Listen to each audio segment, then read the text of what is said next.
and it was supposed to take a few years, 5 years to be exact. So we had a great victory there, and we then came here, and I think we had a great victory here. But this is an ongoing project. This is the safety of Europe, the safety of the world. And they've raised it from 2% to 5%, something which nobody, and you're talking about over $1 trillion a year. So we're talking about a lot of money coming in from countries that we're not paying nearly enough to be effective. So I have, as you know, Marco Rubio with me, and Pete Hegseth, Secretary of State and Secretary of War. Should we say Secretary? You know, it used to be called Secretary of War. Maybe for a couple of weeks we'll call it that, because we feel like warriors. It used to be called Secretary of War. In fact, if you look at the old building next to the White House, you can see where it used to be Secretary of War. Then we became politically correct, and they called it Secretary of Defense. I don't know, maybe we'll have to start thinking about changing it, but we feel that way. Do we have any questions, please? Wow. That's a lot of questions. Who's a nice person? Oh, you're not a nice person, but I'll let you ask one. Go ahead. What's he going to ask? He is not nice at all. I know him well. Thank you, Mr. President. Yeah. Thank you for taking the time before flying home. You just said you believe the conflict between Israel and Iran is over. What makes you so confident it is? And what do you do if it isn't? Because I dealt with both, and they're both tired, exhausted. They fought very, very hard and very viciously, very violently, and they were both satisfied to go home and get out. And can it start again? I guess someday it can. It could maybe start soon. I think a big telltale sign was when, as you know, Iran somewhat, by not much, violated the ceasefire, and Israel had the planes going out that morning, and there were a lot of them, 52 of them. And I said, you got to get them back. And they brought them back. They didn't do anything. They brought them back. It was very good. I thought it was amazing, actually.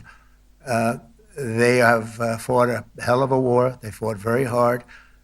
I think the war ended, actually, when we hit the various nuclear sites with the planes.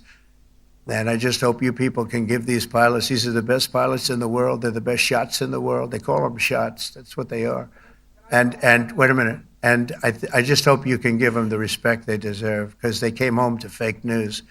And like, oh, gee, there was hardly any damage. The things are decimated.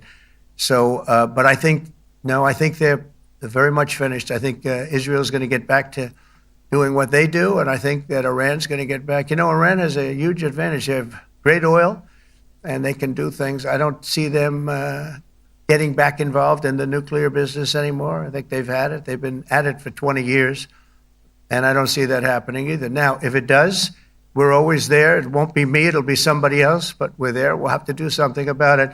Yes, please, go ahead. Go ahead.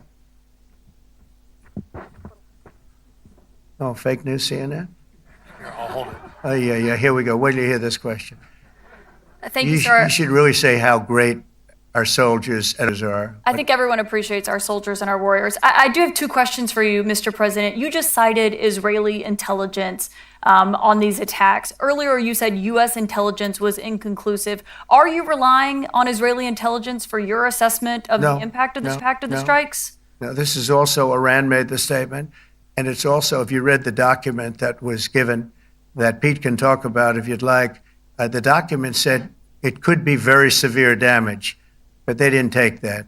They said it could be limited or it could be very severe. They really didn't know, other than to say it could be limited or it could be very, very severe.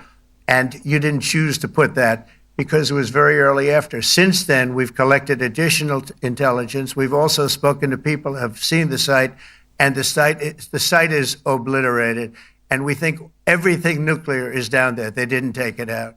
Okay, question? Please, go ahead. Go ahead. Yeah, blue dress. Thank you so much, Mr. President. Yesterday, you said China can now continue to purchase oil from Iran. Yeah. Are you giving up on your maximum pressure campaign? Because there are sanctions right now. With who? On Iran. No, look, they just had a war. The war was fought. They fought it bravely.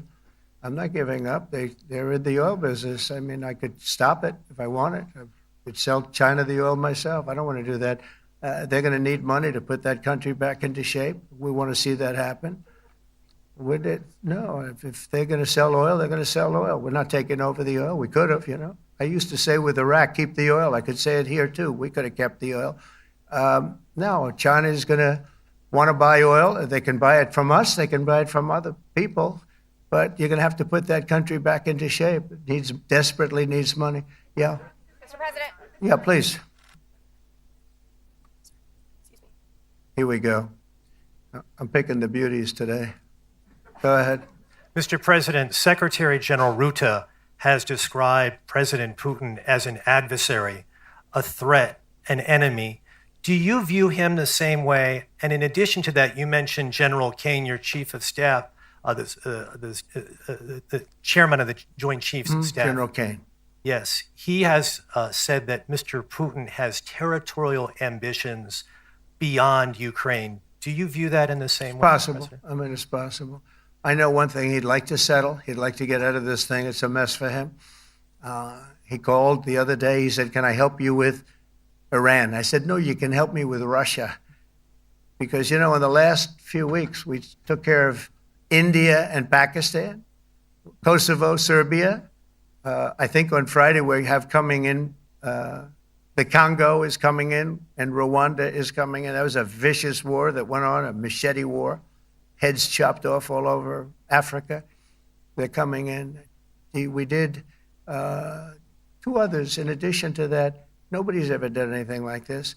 No, I consider him a person that's, I think, been misguided. I'm very surprised, actually. I thought we would have had that settled easy. I've settled 4 of them in the meantime. But he did call up, and he said, he's close to Iran. He'd like to help us get a settlement. I said, no, you help me get a settlement with Russia. And I think we're going to be doing that, too. Yeah, please. Go ahead, please.